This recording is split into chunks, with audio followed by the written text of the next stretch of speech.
नमस्कार दोस्तों, रात के 8 बज चुके हैं। कहानियों का सिलसिला बदस्तूर बरकरार है। मैं आपके लिए एक और सच्ची घटना पर आधारित कहानी लेकर हाजिर हूँ। ये कहानी आपको अंदर तक झंझोर कर रख देगी। ये कहानी आपको गुस्से से भर देगी। ये कहानी हैवानियत की है। ये कहानी दरिंदगी की है। ये कहानी श्री राम की जन्मभूमि अयोध्या की है। ये कहानी समाजवादी पार्टी के नेता की है। ये कहानी समाजवादी पार्टी के सांसद अवधेश प्रसाद के करीबी की है, जिसने एक 12 साल की मासूम बच्ची के साथ बलात्कार किया है। और एक नहीं, दो नहीं, कई बार उसके साथ बलात्कार किया है और उसकी ज़िंदगी को तहस नहस कर दिया है। और अब ये जब मामला पूरे देश के सामने आया है तो पूरा देश इस नेता को लेकर, इस कहानी को लेकर, इस केस को लेकर काफ़ी ज़्यादा गुस्से में है। इस कहानी को शुरू करने से पहले मैं आपको इसके किरदारों से रू करा देता हूँ। इस कहानी के अंदर जो पहला किरदार है वो है एक 12 साल की बच्ची। बलात्कार हुआ है तो मैं उस बच्ची का नाम उजागर नहीं करूँगा। इस कहानी के अंदर जो दूसरा किरदार है वो है उस 12 साल की बच्ची की माँ। और इस कहानी के अंदर जो तीसरा किरदार है जो कि एक दरिंदा है, उसका नाम है मोईद खान। जिस कहानी के अंदर जो चौथा किरदार है उसका नाम है राजू खान, जो कि मोईद खान का नौकर है। मोईद खान एक नेता होने के साथ साथ एक व्यापारी भी है। उसका बेकरी का बिजनेस भी है।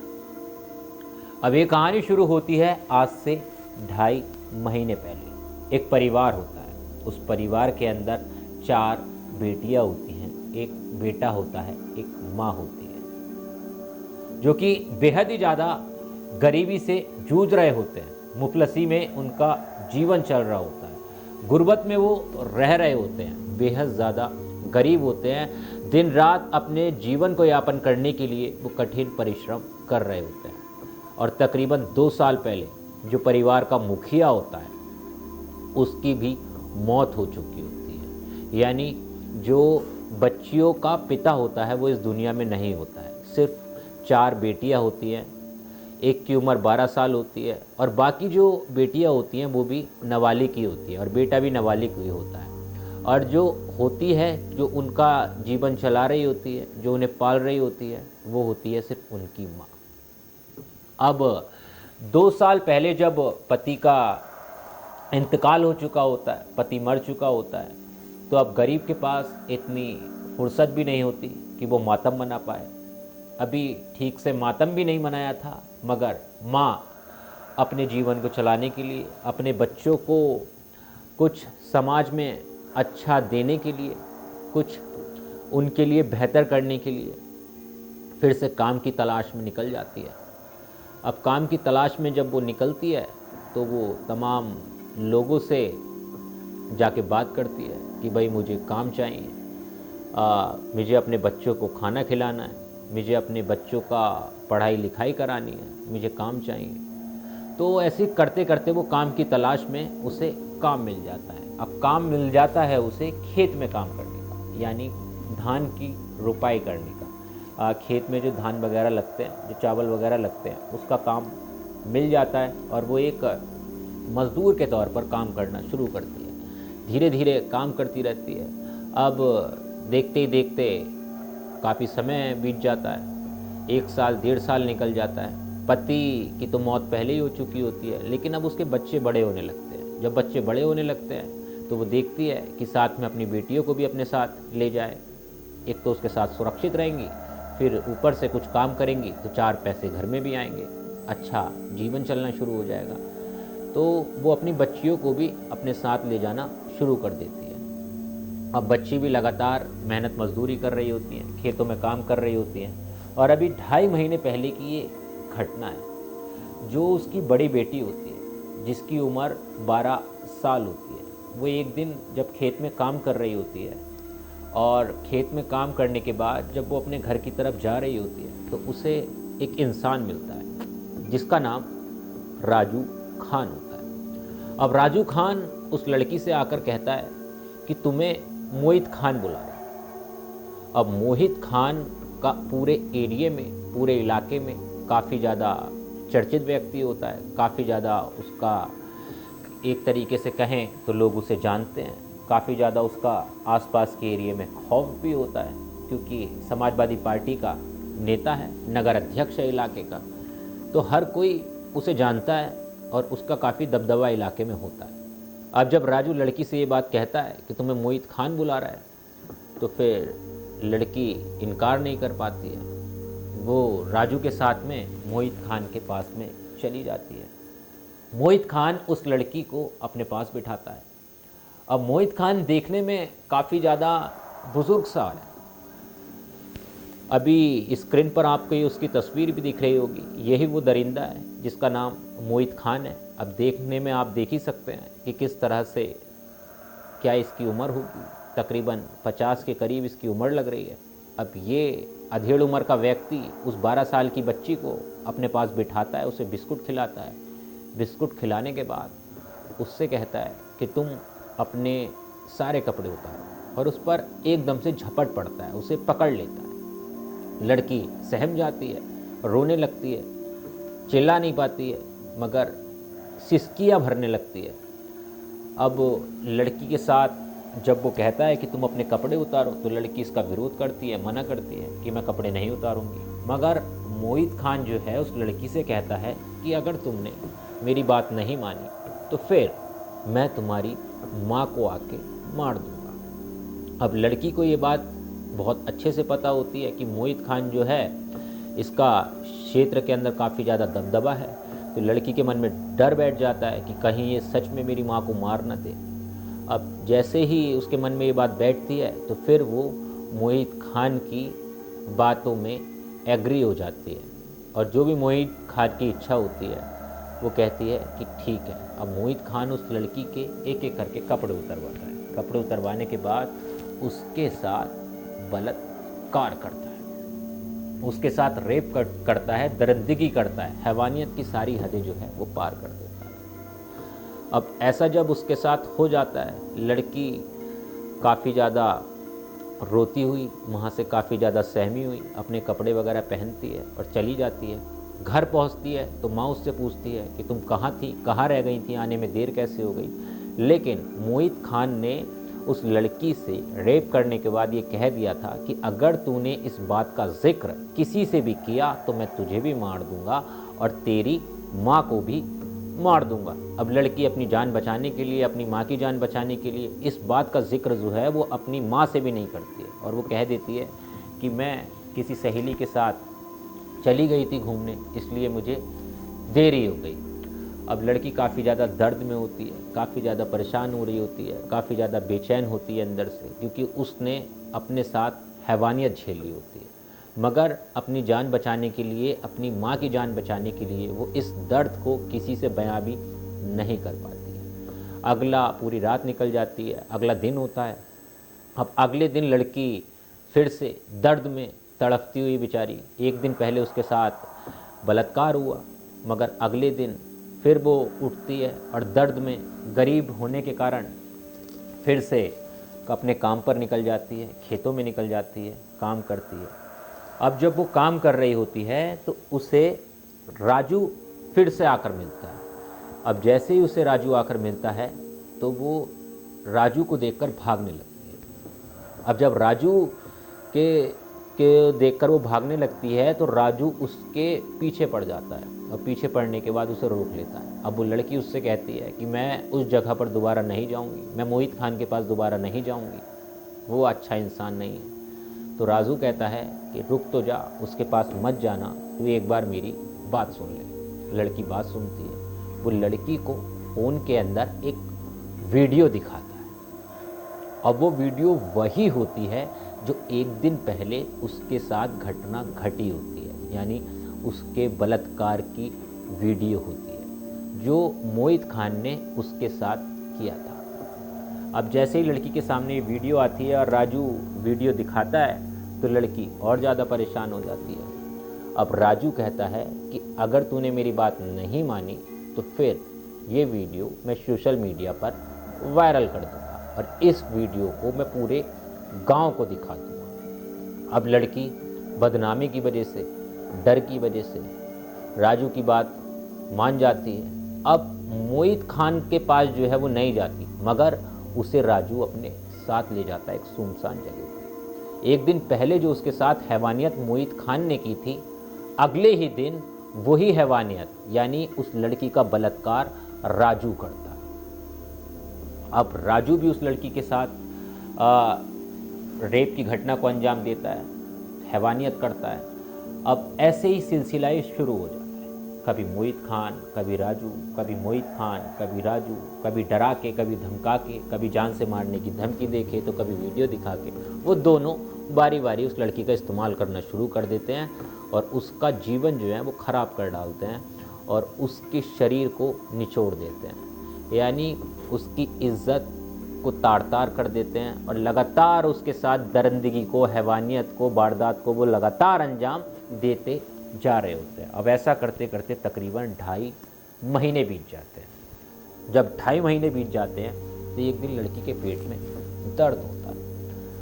अब अगले दिन जब काम पे जाने की बारी होती है तो लड़की की माँ कहती है कि चलो काम पर। लड़की कहती है कि माँ आज मेरे पेट में दर्द है, मैं नहीं जाऊँगी। अब लड़की की माँ सोचती है कि कोई परेशानी होगी, कुछ गलत खा लिया होगा, इस वजह से पेट में दर्द हो रहा है।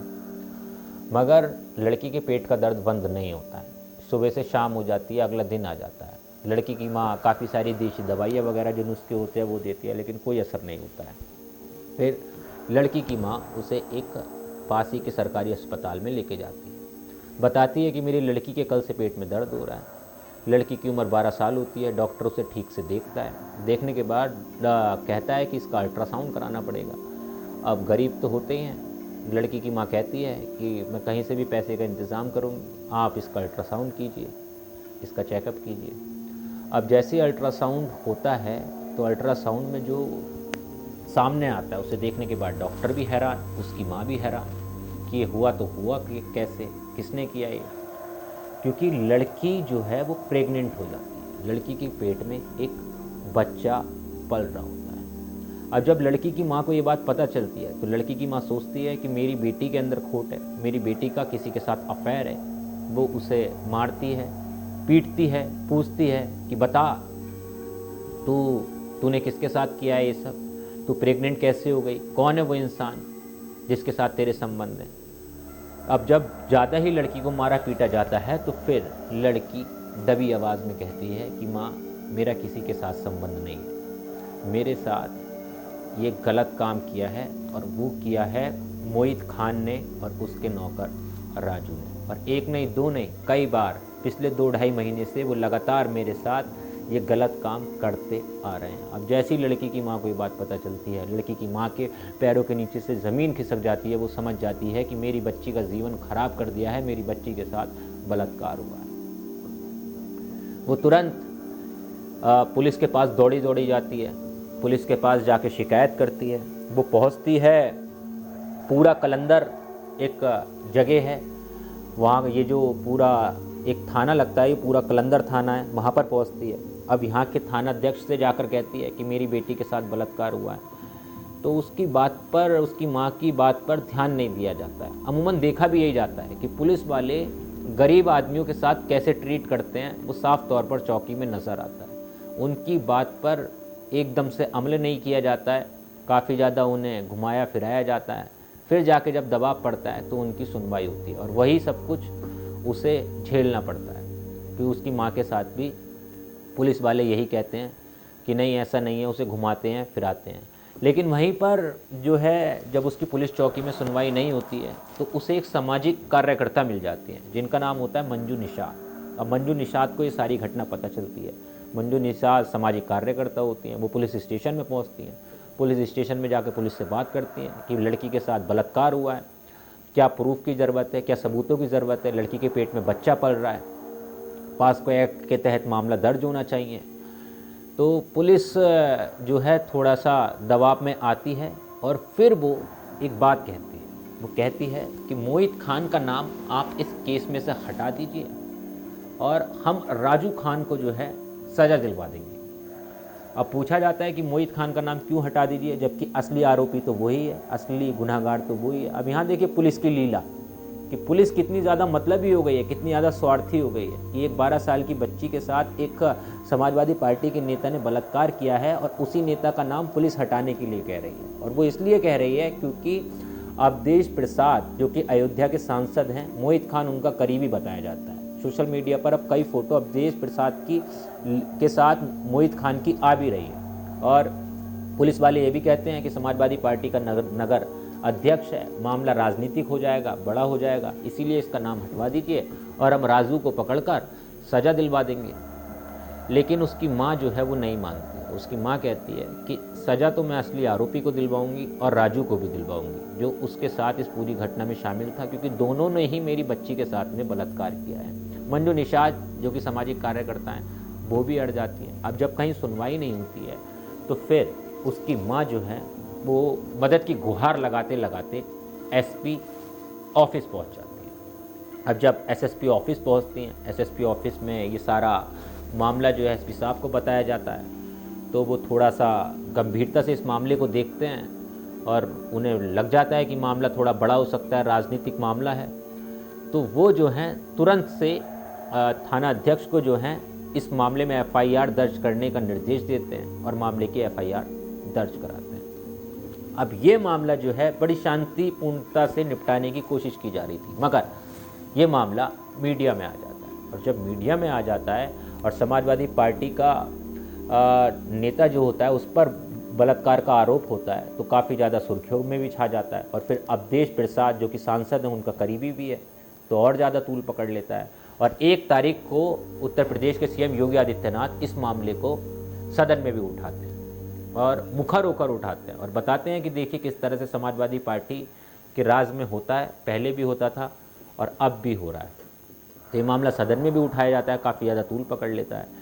लेकिन अब जब ये मामला काफ़ी ज़्यादा हाईलाइट होने लगता है तो फिर पुलिस जो है वो मोहित खान को गिरफ्तार कर लेती है और राजू खान को भी जो है वो गिरफ्तार कर लिया जाता है। लेकिन मोहित खान ने और राजू खान ने दोनों ने मिलकर एक बच्ची का जीवन खराब कर दिया है। खैर, अब उत्तर प्रदेश के सीएम योगी आदित्यनाथ इस पूरे मामले पर एक्शन मूड में हैं और मोहित खान के ऊपर कड़ी कार्रवाई करने का पूरा इंतज़ाम करा चुके हैं। उसकी संपत्तियों की जांच हो रही है, यहाँ तक कि जो उसकी बेकरी है, खबर ये भी है कि उसकी बेकरी पर बुलडोज़र जो है वो चलवा दिया गया है और उसके जितने भी अवैध और काम हैं उनकी भी अब जांच पड़ताल की जा रही है। यानी अब मोहित खान को जेल में सड़ाने का पूरा इंतज़ाम जो है वो कर दिया गया है। लेकिन काफ़ी ज़्यादा हैरान और परेशान करने वाली घटना है कि एक 12 साल की बच्ची के साथ, एक मासूम बच्ची के साथ, जिसे ना दुनिया की समझ ना दुनियादारी की समझ, जो गरीबी में, जो गुर्बत में अपना जीवन काट रही है, उसका किस तरह से मजबूरी का फ़ायदा उठाते हैं ये नेता लोग, किस तरह से अपना रसूख दिखाते हैं। और उसके बाद इनके गुनाहों को छुपाने के लिए पुलिस भी जो है वो पूरी तरह से मदद करती है और यहाँ तक कि पीड़ित परिवार पर ये दबाव बनाती है कि आप जो है आरोपी का नाम हटा लो, क्योंकि वो समाजवादी पार्टी का नेता है, आप उसका नाम हटा लो। अब ये देखिए पुलिस का रोल। मगर उत्तर प्रदेश के अंदर अभी बाबा हैं तो फिर कानून व्यवस्था पर लोगों को उम्मीद है, भरोसा है। सीएम योगी आदित्यनाथ ने पूरा कलंदर थाना अध्यक्ष रजत शर्मा को इस केस में जो है सस्पेंड कर दिया है। वहीं बदरसा चौकी के जो इंचार्ज हैं अखिलेश गुप्ता, उन्हें भी सस्पेंड कर दिया है और पास्को एक्ट के तहत जो है वो मामला दर्ज कर दिया गया है।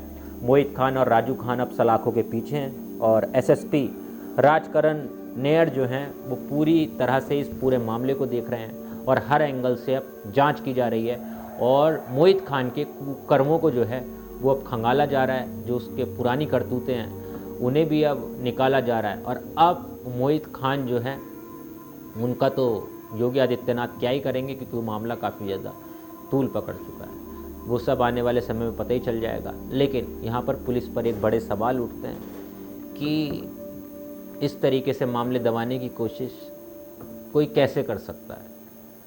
अगर किसी की खुद की बेटी के साथ इस तरह की घटना होगी या जिस थाना अध्यक्ष ने इस केस को दबाने के लिए ये पूरा प्लान बनाया, यहाँ तक कि नाम तक हटाने की बात कही, अगर उसकी बेटी के साथ ये घटना होती तो तब भी क्या वो मोहित खान का नाम नहीं लिखता?